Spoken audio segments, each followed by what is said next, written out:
Chapitre 1er. Le cadre idéologique du CST.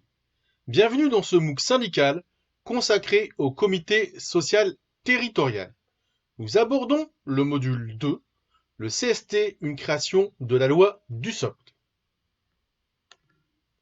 La loi Dussopt du 6 août 2019, ou loi dite de transformation de la fonction publique TFP, constitue un texte qui change le paradigme ou les fondamentaux de la fonction publique, et notamment de la fonction publique territoriale.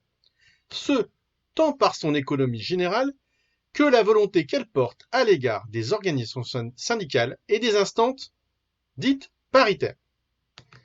Quelle est l'économie générale de la loi Dussopt? La fonction de la loi Dussopt est claire. Démanteler le statut de la fonction publique. Nous le disions depuis des années, des décennies. Cette fois-ci, nous y sommes.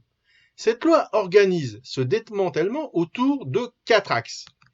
L'affaiblissement des instances paritaires et la remise en cause partielle du droit de grève.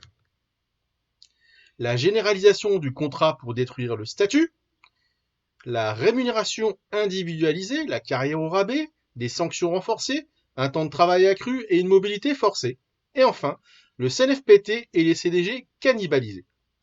Illustre ce processus la remise en cause du temps de travail et des droits à congé, les lignes directrices de gestion, la rupture conventionnelle, le contrat de projet. Quel est le cœur de la loi Dussopt? Percuter les instances paritaires et les syndicats. En février 2019, la députée La République En Marche, Émilie Chalas, rapporteure du projet de contre-réforme de la fonction publique, ancienne DGS de collectivité, a explicité l'un des objets de la loi Dussopt. Je cite « Nous aurons le courage de percuter le mode de fonctionnement des syndicats ». L'article 1er de la loi Dussopt réaffirme, comme si, suit, le droit à représentation des fonctionnaires. Les fonctionnaires participent par l'intermédiaire de leurs délégués siégeant dans des organismes consultatifs à l'organisation et au fonctionnement des services publics, à l'élaboration des règles statutaires, à la définition des orientations en matière de politique de ressources humaines et à l'examen de décisions individuelles dont la liste est établie par décret en Conseil d'État. Ce droit est immédiatement foulé aux pieds par le reste des dispositions qui ciblent les instances paritaires, comme le Conseil supérieur de la fonction publique territoriale, les comités techniques, les CHSCT, les commissions administratives paritaires et les conseils de discipline de recours, et limitent le droit de grève dans certains secteurs de la fonction publique territoriale.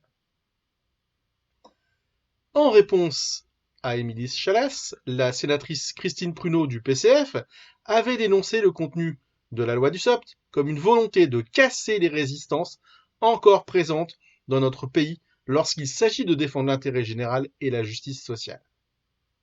Observons ce qu'il en est pour le Conseil supérieur de la fonction publique territoriale. Le Conseil sup, au sein duquel la CGT est la première organisation syndicale, peut être court-circuité, article 2 de la loi Dussopt, au profit du Conseil commun de la fonction publique. Pour la sénatrice Cathy Apourceau-Poly, PCF, ce dispositif remet utilement, entre guillemets pour le gouvernement, en cause les résultats des dernières élections professionnelles, la représentativité étant différente au Conseil commun et pour chaque Conseil supérieur des 3 versants. Le Conseil sup devient également l'archiviste des accords issus de la négociation locale qui doivent lui être transmis. Observons ce qu'il en est maintenant pour les CAP. Elles sont vidées de leurs prérogatives.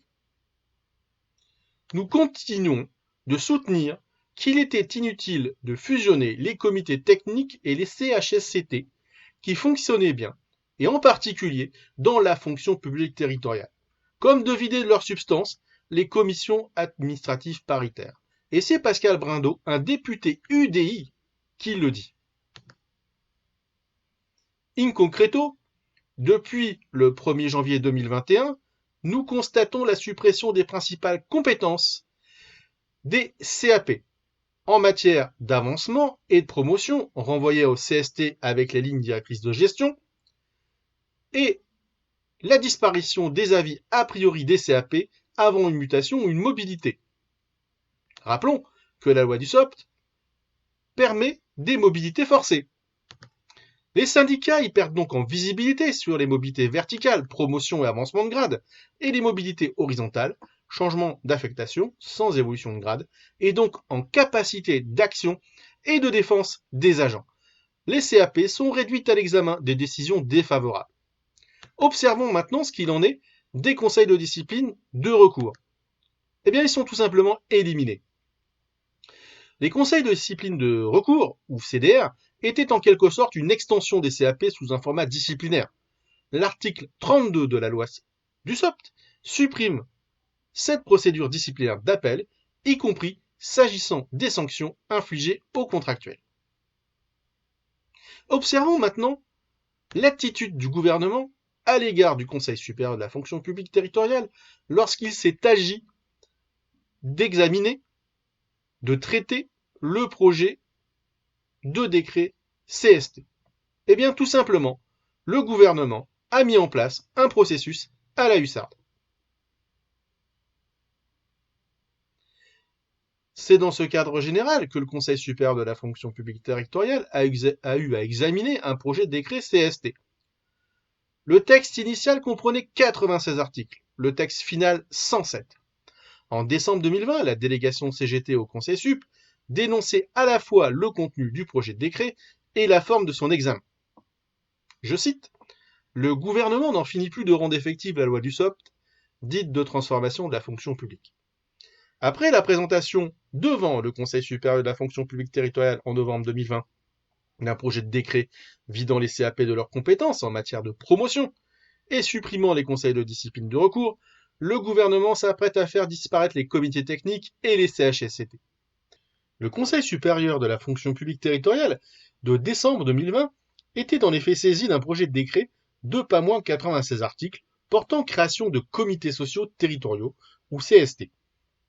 Il s'agit là de la même logique destructrice qui a vu dans le privé la création des CSE. Il s'agit là également d'une vaste entreprise ou d'un vaste processus de régression des libertés syndicales. En matière de santé au travail, c'est même un véritable retour au passé. La suppression du CHSCT intervient pour sa part au moment même où une crise sanitaire sans précédent a lieu et qu'une dégradation des conditions de travail et de la santé au travail sont observées sous l'effet notamment des politiques austéritaires. Le gouvernement le sait, l'analyse de cette masse et la production d'amendements n'est pas possible dans un délai aussi court.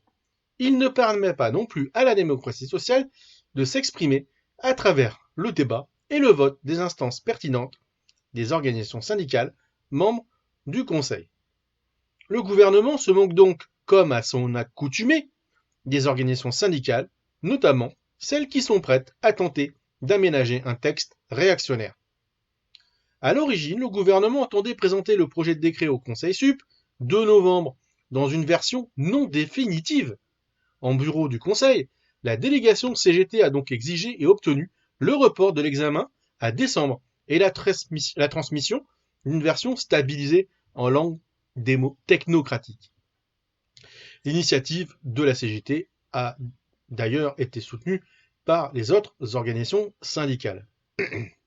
Cette marche forcée, cette absence de transparence et la transmission d'informations incomplètes constituent la méthode récurrente du gouvernement pour entraver l'exercice de ses prérogatives par le Conseil.